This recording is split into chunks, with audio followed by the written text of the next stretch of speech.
Hi, everyone. My name is Darlene Dotson. And Pisces, this is your destiny of truth for April of 2021.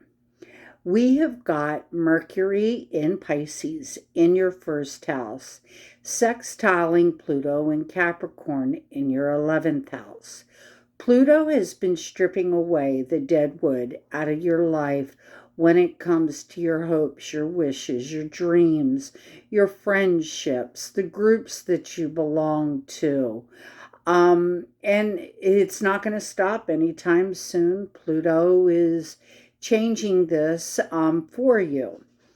And it is sextiling Mercury, okay, in Pisces, which means you have been communicating and thinking about emotionally issues that touch you emotionally um, within these groups, within your dreams, your hopes, your aspirations, your friendships, the groups that you belong to.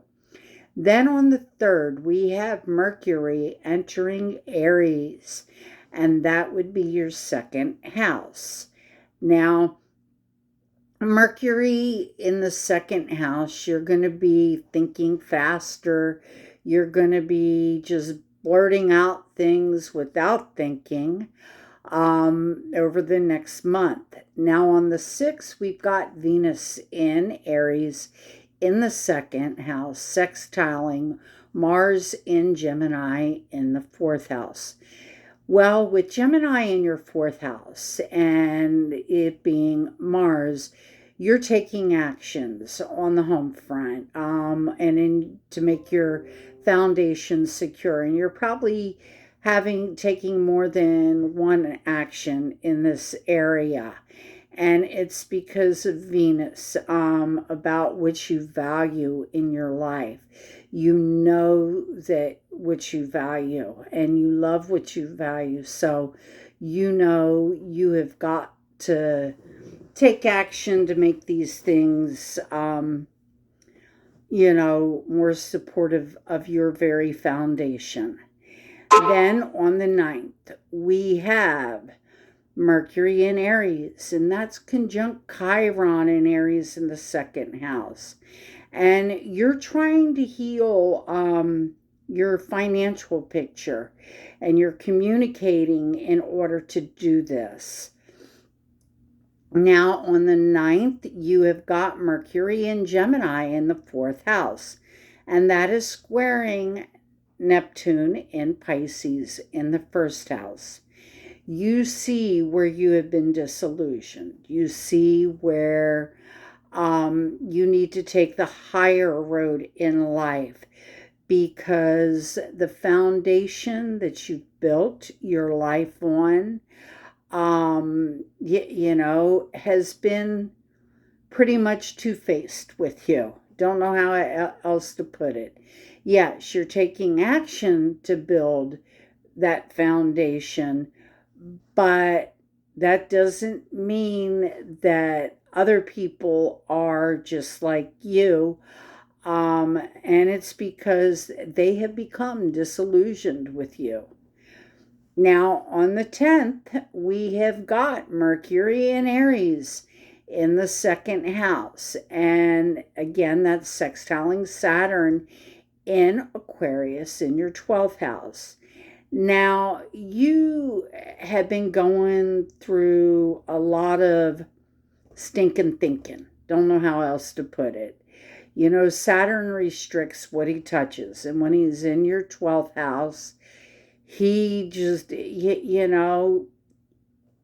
something unusual, something different is holding you back, okay, from your life.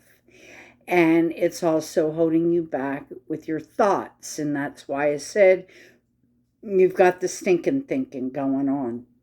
And it all has to do with the way that you're communicating your values to others.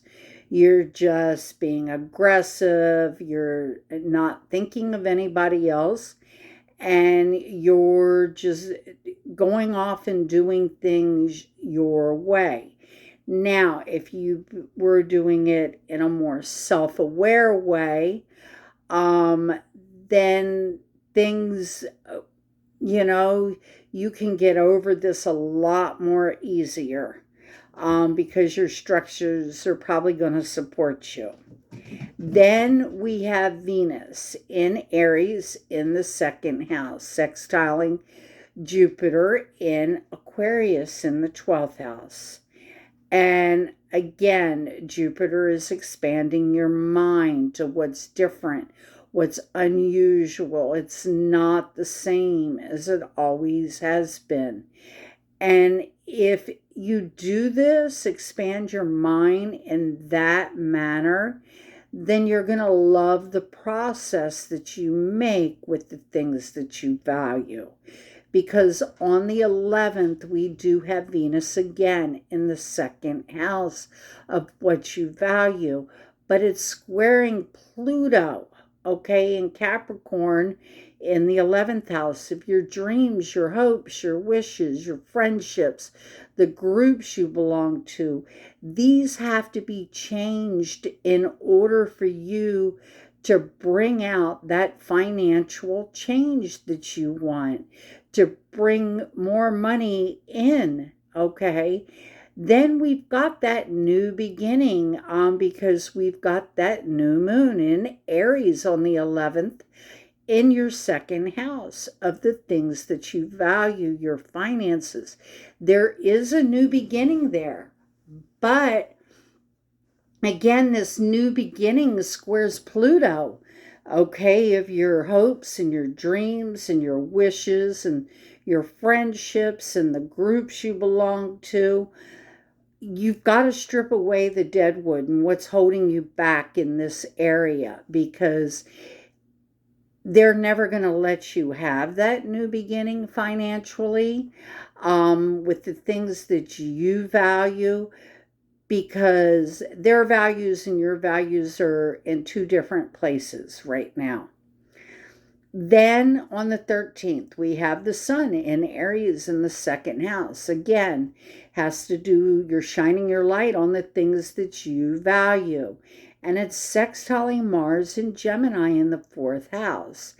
And you're taking action to build that stable, foundation that you need that's to support you. And you're probably taking action in more than one place. Then on the 14th, we've got Venus entering Taurus in your third house. Things are going to calm down a little bit more. Yes, it's a fixed energy, but Taurus is more slow and methodical than Aries. And it's in Venus, okay? So you're going to love things of beauty. And with it being in the third house, you're going to love things of beauty that speak very lovingly and peacefully, to you, and to help you build that foundation that you want. Then on the 15th, we have the sun in Aries in the second house, sextiling Jupiter in Aquarius in the 12th house.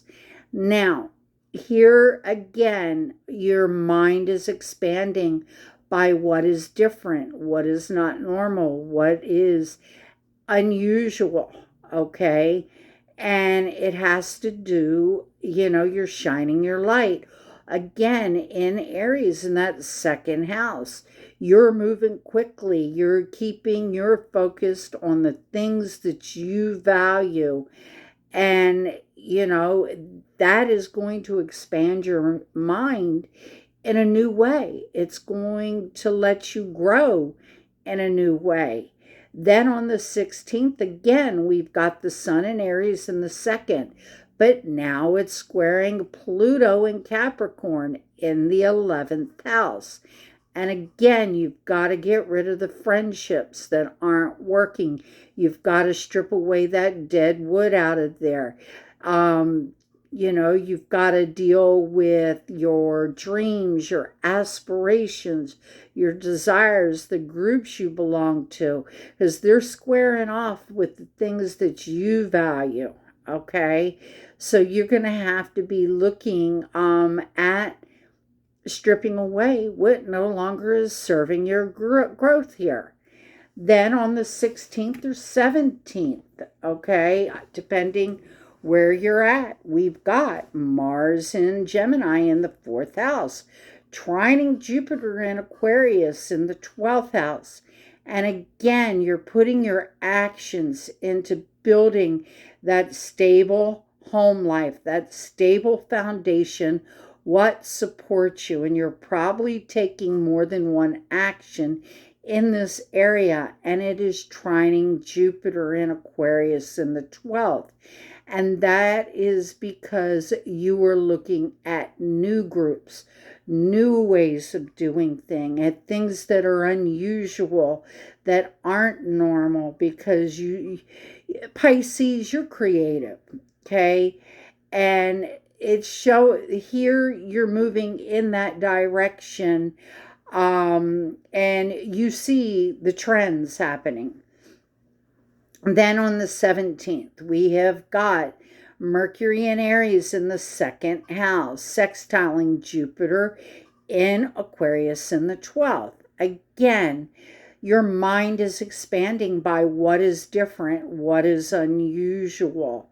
Okay, it's not the same old thing. And again, it's sextiling Mercury here. And Mercury is about the things that you value. And you're definitely changing the things that you value by expanding your mind and looking at things that are different. Then again, we've got Mercury in the 2nd in Aries, sextiling Mars in Gemini in the 4th. Again, you're looking at the home front, and you're the very foundation of what you built your life on. And you're putting action in there to make it match the things that you value, okay? And it's probably in more than one direction. Then we have got Mercury in Aries, okay, in the 2nd house. Now here it's squaring Pluto in Capricorn in the 11th house. Again, you've got to strip away, okay, what's not working with those dreams you have, your aspirations, your hopes, wishes, the groups you belong to, the friendships. You got to get rid of the dead wood that's no longer working for you and move forward with the things that you value, okay, in order to make this work. Now, on the 17th or 18th, we have got Mars in Gemini again in the 4th, in conjunct Pluto in Capricorn in the 11th. Now, an in conjunct is like having a rock in the shoe that you can never get rid of. Okay? Well, Pluto says here your dreams, your aspirations, the groups that you belong to, your friendships, and the actions that you take at home to build the foundation aren't meshing up, okay?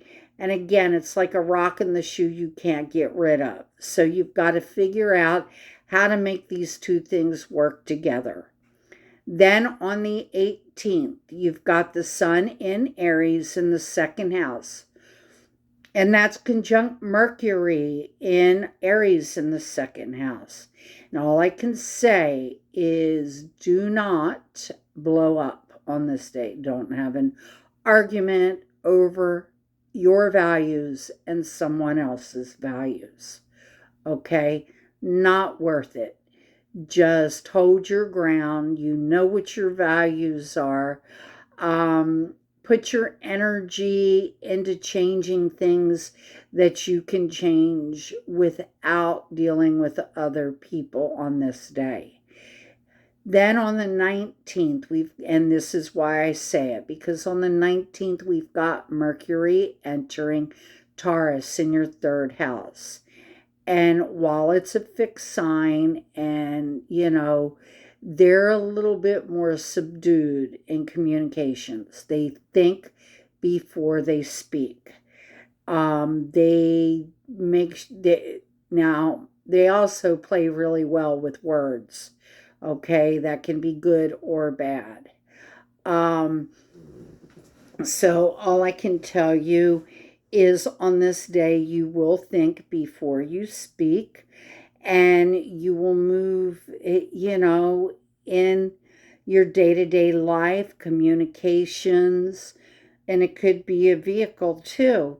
You're going to be, thinking about that. You're going to be communicating here in this area. Then also on the 19th, we've got the sun entering Mercury in your third house.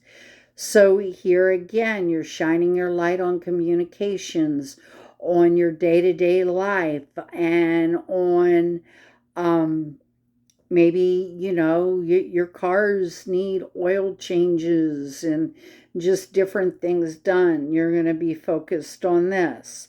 Then on the 22nd, we have got Venus conjunct Uranius in Taurus in the third house. And you want changes in your day to day life. You want changes in communication with those that you love. Okay. Want to be around people that you love. But the issue here is that changes have to happen. And let's face it, Taurus and Uranius don't do good. They have, changes. They don't want the change. They like to keep everything as it is. It's a fixed sign. And you need things to change in this communication sector or your day to day life for you to heal financially, for you. And it could also be a great day for sex, but it's the third house of communication when Venus and Uranus get together. Then on the 23rd, we have got Mars entering Cancer in your fifth house. And you're not going to be running all over the place anymore. You're going to be focused lovingly on those that you date, your children, and your creative projects. Things that you feel emotional about and that give you happiness and joy. That's where your energy is going to go after the 23rd. Then the 23rd or 24th, we have Mercury conjunct Uranius. Well, again, we can argue here because it's in Taurus in the third house of communications. You want changes in communication. You want changes to happen in your day-to-day life. Okay? Well, in order for this to happen, you've got to change things. Because let's face it, nobody else is going to change something for you but you. Other people will say, and I have found this out in my life, that they have your best interest at heart, but you got to make your choices for you. Because if you leave these choices up to other people, they're not going to make the choice that you want, and then you're left to clean up the mess. So you need to make the changes that you need for you in your day-to-day life, especially when it comes to communication matters, your vehicle, or your day-to-day life. Now, on the 24th or the 25th, depending where you're at, we've got Venus and Taurus in the third house. And that is squaring Saturn and Capricorn in the 12th house. And again, Saturn is the structures, things that are unusual, things that are different. And the 12th house is your mind.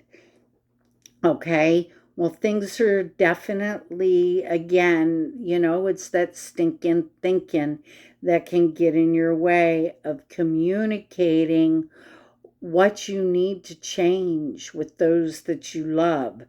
Okay. These are two fixed signs, and Saturn restricts what it touches, and you're going to have to get over what is unusual, what is different, in order to move forward in these day-to-day, in your day-to-day life, in your communication. And it could also be, a vehicle that a surprise just comes out of the blue with one of your vehicles that you got to deal with. Then on the 25th, we have got Mercury and Taurus in the third house. Again, communications, okay? And your day-to-day travels. And now that is squaring Saturn in Aquarius in the 12th house. That something different comes up, something unusual, something that takes you off your normal path in your mind, that, taking you off that day-to-day routine. Then we've got Mercury in Taurus conjunct Uranius in Taurus in the third. Again, communication, something needs to change within the communication sector or your day-to-day life. And the only one that can change it is you, okay? And you're going to have to communicate this. Because these changes have to happen, and it's almost like you're fighting someone to make them happen, because they're going on a different road. Then on the 26th, we have a full moon in Scorpio in your 9th house, opposing the sun in Taurus in your 3rd house. That is your full moon. There is an ending in a 9th house matter, whether that be marketing, education, media, broadcasting, a philosophy, trying to think, religion. There is an ending happening. And it's very deep because it's your higher mind, okay? And it not going to be an easy ending, okay? Because it's feeding off that 3rd house, 9th house axis where it has to do with your day-to-day life and communications. And there's an ending happening there, whether it be media, education, broadcasting, philosophy. It's just that something here is ending. And, it's okay because, again, the next day we have Pluto going retrograde in Capricorn, and you're going to be able to look at what you have stripped away in the groups you belong to, the friendships, your dreams and your aspirations, and see what's working and see what's not working. Because then on the 29th, we have got Mercury and Taurus in the 3rd house. Again, communication, day-to-day life, could be a sibling too, and it's sextiling Neptune in Pisces in that 1st house. And it's about all the illusions that you have had, about a communication issue, about your day-to-day life, or communication with a sibling, okay? There's something here. I mean, you can get over it because it's a sextile, but you're going to have to put work in to get over the illusions. Then on the 30th, you're shining your light on that 3rd house matter, day-to-day life, communicating with others, but it's conjunct Uranius in Taurus in that 3rd house. There's got to be changes in your day-to-day life and in the communication sector or with your siblings. And you're going to have to make the changes. Nobody else is going to. When people, they get fixed in their ideals, they like the way things are. And you're the only one that can change all of that. So that, Pisces, is your astrological forecast for the month of April. And if I could say anything about you, you were stripping away the deadwood that no longer works in friendships, the groups that you belong to, your hopes, your wishes, your dreams. And it's so that you can build the foundation that you want that will support you in your endeavors, because there has been a lot of behind the scenes things happening that has caused your thoughts to go on to stinking thinking that you've had to get over. And you've had to look at things that you value and the way that you've been communicating or your day-to-day life and these values, and how they've affected it. So that is what your month of April is like, okay? So just know you're going to keep doing it. Now, we are going to do the Work Your Light Oracle cards for the month of April.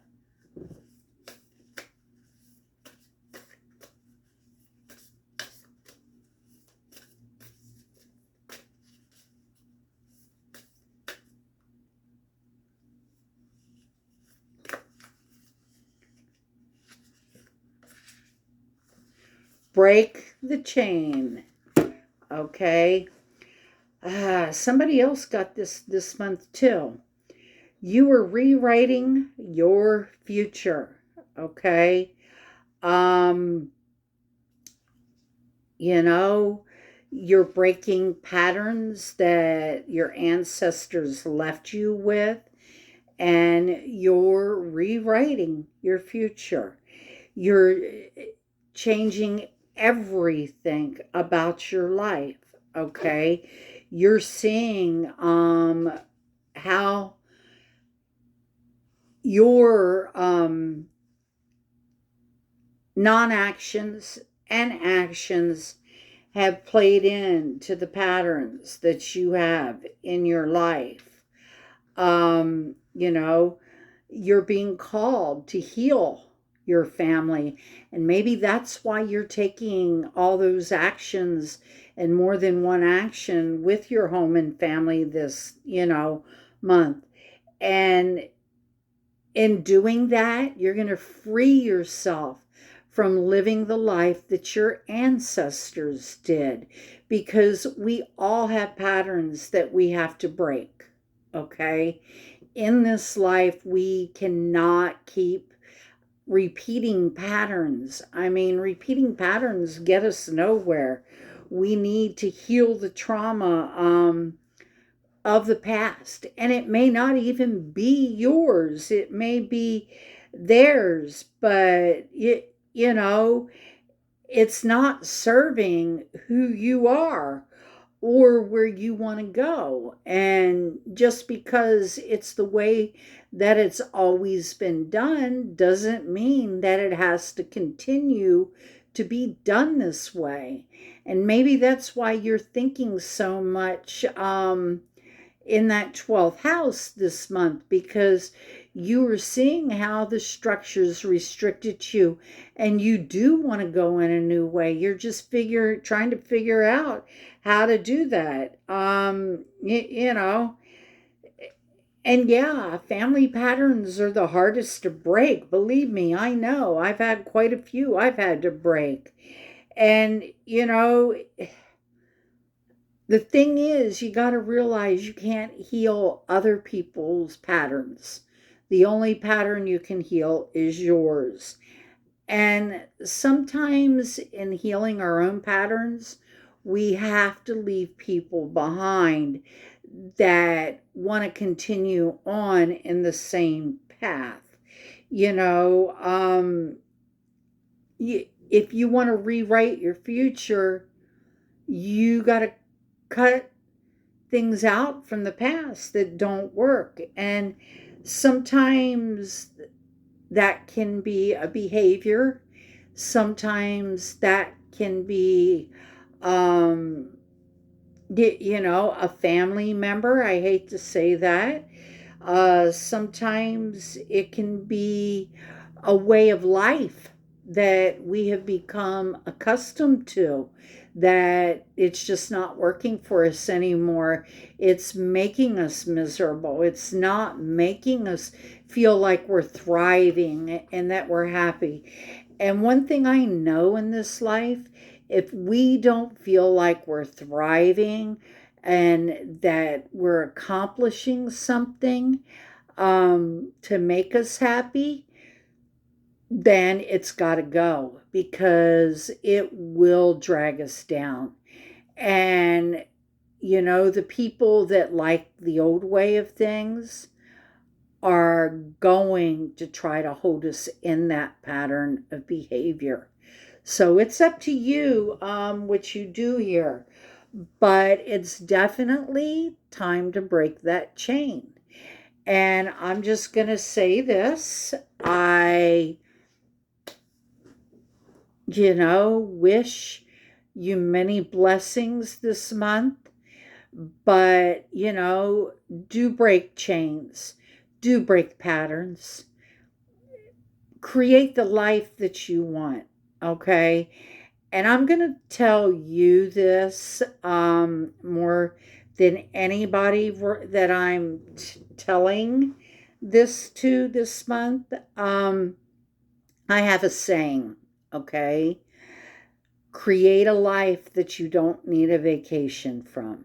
If your life is stressing you out, you got to face it and look at why it's stressing you out and turn it around and create something that you don't feel like you need a vacation from. Create a life that takes you in a way that you just love. You love your life, you love where you're at, you love the people that you're around, and then it's going to be a great thing. But you gotta let go of those groups that are no longer working for you, or those dreams, or those friendships. Pluto is calling you, and he's telling you it's time to strip away the dead wood. And no, Pluto's never easy on us. He wants us to look deep at things. And I'm telling you, Pluto in the 12th house, this is for Pisces ascendant, okay? Do the work now when it comes to those friendships and those aspirations. Because Pisces ascendant, when Pluto gets into your 12th house, okay, when it hits Aquarius, that's when it's hard, okay? Pluto in our 12th house, oh my, I had it, okay? And that's how I can tell you. Pluto in the 12th house strips away everything, behaviors, friendships, patterns. So I'm telling you why he's in the 11th house. Change things, because when he gets into the 12th house, if you haven't done the work, he's going to come down like a hammer on you. So, well, anyway, Pisces, I love you, and I will see you at the moon. Well, I'll see you in May for sure, but you'll hear from me at the new moon. I love you, and have a great April. Bye.